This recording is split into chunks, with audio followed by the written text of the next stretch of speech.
क्या सच में भगवान शिव पर चढ़ाया गया दूध बर्बादी है, या फिर हम बिना अपनी परंपराओं और इतिहास को जाने ही फैसला सुना देते हैं? हर साल महाशिवरात्रि पर या सावन के महीने में ये सवाल सबके सामने उठकर आ जाता है। इंटरनेट पर या फिर परिवारों के बीच में ये बहस छिड़ जाती है।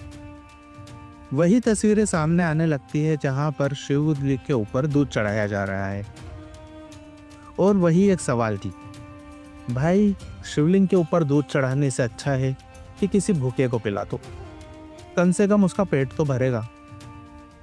दूसरे धर्म के लोग ये बात कहे तो समझ में भी आता है, लेकिन हमारी नई पीढ़ी के जो सनातनी जेनजीज हैं, उनके दिमाग में भी यही बात भरी जा रही है कि ये तो अंधविश्वास है। शिवलिंग पर दूध चढ़ाने से अच्छा है कि किसी भूखे को दे दिया जाए, कम से कम उसका पेट तो भरेगा। ये सुनने में इंसानियत भरा भी लगता है, तो हमारे जो जेनजीज बच्चे हैं वो इस बात पर विश्वास भी कर लेते हैं। लेकिन कोई ये नहीं सोचता कि क्या यहाँ पर बात सिर्फ दूध की है। हम हमारी श्रद्धा और जिम्मेदारी को एक साथ लेकर क्यों नहीं चल सकते? और अगर हमारी आस्था बर्बादी है तो इसका मूल्य कौन तय करेगा? क्योंकि हम जो रोजाना बर्बादी करते हैं उस पर तो हम ध्यान नहीं देते, लेकिन जैसे ही भगवान शिव की एक पूजा करते हैं तो पूरी दुनिया आकर खड़ी हो जाती है कि भाई ये तो बर्बादी है। इसीलिए आज हम कुछ तर्कों के साथ इस पॉइंट को उठाएंगे। ये जानकारी बहुत ही ज़रूरी है, तो इसे अपने परिवार को और छोटे बच्चों को तो ज़रूर सुनाएं, और उन लोगों को तो ज़रूर सुनाएं जो कहते हैं कि भगवान शिव पर दूध चढ़ाना बर्बादी है। स्वागत है आपका आर्यभट्ट क्रॉनिकल के एक और एपिसोड में, जहां पर हम इस बात के ऊपर चर्चा करेंगे। अगर आपने अभी तक हमारे चैनल को सब्सक्राइब नहीं किया है तो चैनल को सब्सक्राइब करें और बेल नोटिफिकेशन ऑन करें, ताकि सभी वीडियो की जानकारी आप तक सबसे पहले पहुंच सके। चलिए अब बिना किसी विलंब के वीडियो में आगे बढ़ते हैं।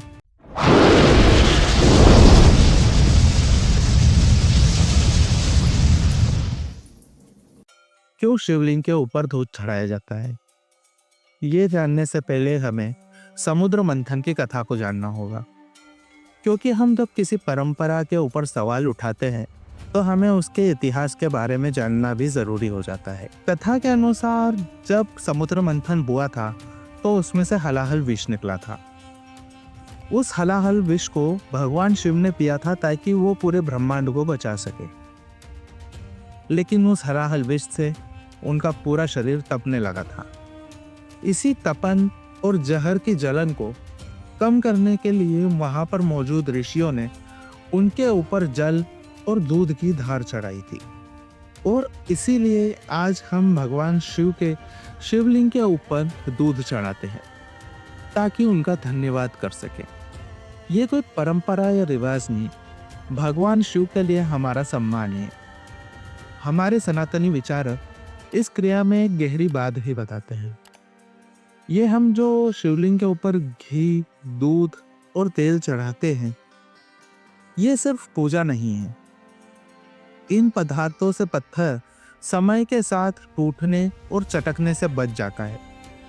ये हमारे पूर्वजों की समझदारी है, जिसके कारण हमारे जो विग्रह है वो हजारों सालों तक जैसे के तैसे बने हुए रहते हैं। अब बात करते हैं आयुर्वेदिक और वैज्ञानिक कारणों की। अक्सर ये सवाल उठता है कि दूध सबसे ज्यादा सावन के महीने में ही क्यों चढ़ाया जाता है।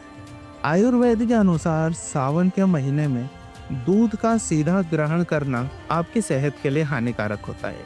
इस मौसम में चारों ओर कीड़े मकोड़े बहुत बढ़ जाते हैं, जिसे जानवर घास के साथ खा लेते हैं। इस वजह से दूध के अंदर पित्त बढ़ाने वाले पदार्थ बहुत अधिक बढ़ जाते हैं। हमारे पूर्वज हमसे कई गुना ज्यादा समझदार थे, इसीलिए उन्होंने इस मौसम में दूध का सीधा सेवन ना करते हुए उसे ईश्वर को समर्पित करने की एक परंपरा बनाई। ये सावधानी और श्रद्धा का एक अनोखा मेल है। जो चीज सेहत के लिए नुकसानदायक है उसे भक्ति के माध्यम से प्रकृति को वापस लौटा दिया जाता है। इसके अलावा एक चीज और मानी गई है, किसी भी चीज को सीधे बेकार कह देना भी सही नहीं होता। अगर वो दूध नाली में बह रहा है तो वो परंपरा का पालन नहीं है। समस्या परंपरा में नहीं है, उदाहरण में है। आज देश के कई मंदिर हमें बता रहे हैं, अगर इरादा नेक हो तो आस्था के साथ भी जिम्मेदारी निभाई जा सकती है। उज्जैन के महाकाल मंदिर में जो दूध चढ़ाया जाता है उसे एकत्रित करके पशुपालकों या फिर गौशालाओं में दे दिया जाता है। ऐसे ही बेंगलोर में स्थित गंगाधरेश्वर मंदिर में इस दूध को एकत्रित कर उससे छाछ बनाई जाती है, जिसे भक्तों को प्रसाद के रूप में बांट दिया जाता है। और मनकामेश्वर मंदिर में इसी दूध से खीर बनाई जाती है और उसे गरीबों में बांटा जाता है। ये सभी उदाहरण हमें बताते हैं कि हमें परंपराएं रोकने की ज़रूरत नहीं है, उसे आधुनिक बनाने की ज़रूरत है। देखिए, आप आस्था और करुणा को साथ साथ लेकर चल सकते हैं। जहाँ गहरी आस्था और सामाजिक जिम्मेदारी साथ साथ चलती है, वहीं पर एक अच्छी पूजा और अच्छे समाज का जन्म होता है। हर व्यक्ति अपनी कमाई का एक हिस्सा अपनी खुशी के ऊपर खर्च करता है और ये उसका हक भी है। जब कोई व्यक्ति गाड़ी, महंगे कपड़े या फिर पार्टी करता है तो उसमें जो खर्चा होता है उसके ऊपर कोई सवाल नहीं उठाता और ना ही उठा सकता है। इसी तरह अगर कोई व्यक्ति अपनी मानसिक और पारिवारिक स्थिति को अच्छा बनाने के लिए महादान के ऊपर दूध चढ़ाता है तो उस पर भी सवाल करने का हक किसी का नहीं है। वो अपनी परंपरा और अपनी जिंदगी को जी रहा है। एक मजबूत समाज वही होता है जो अपनी ज़रूरतों को भी पूरा करे और अपनी परंपराओं को भी ना छोड़े। ऐसे में उसकी आस्था पर सवाल उठाना गलत बात है। हम और आप अपने जन्मदिन की पार्टी पर कितना खर्चा करते हैं? यदि कोई व्यक्ति उस पार्टी को ना करके भक्ति कर रहा है या शिवलिंग पर दूध चढ़ा रहा है तो उस पर भी हमें सवाल नहीं करना चाहिए। देखिए, हमें हमारी गौरवशाली परंपराओं को तर्कों के साथ समझना जरूरी है और हमें हमारे जेनजीज को समझाना होगा कि श्रद्धा रखना पिछड़ापन नहीं होता। यह हमारी मन की शांति और परब्रह्म से जुड़ने का एक तरीका है। जिसे दूसरे धर्म के लोग बर्बादी कहते हैं, वो हमारी संस्कृति को जीवित रखने का एक तरीका है। परंपराएं तभी जीवित रहती है जब वो समय के साथ जिम्मेदारियों से जुड़ती है। महादेव और उनके भक्तों का रिश्ता किसी गणित पर नहीं टिका। ये आत्मा से परमात्मा का मिलन है। जब कोई भक्त भगवान के शिवलिंग के ऊपर दूध चढ़ाता है तो वो अपनी सारी समस्याएं और खुद को उनके चरणों में अर्पित कर देता है। इस समर्पण से उसे जो शक्ति प्राप्त होती है, जो उसे प्राप्त होता है, उसकी कोई तुलना भी नहीं कर सकता। भक्तों की भक्ति को तोला नहीं जा सकता, लेकिन भक्ति हमें करुणा भी सिखाती है।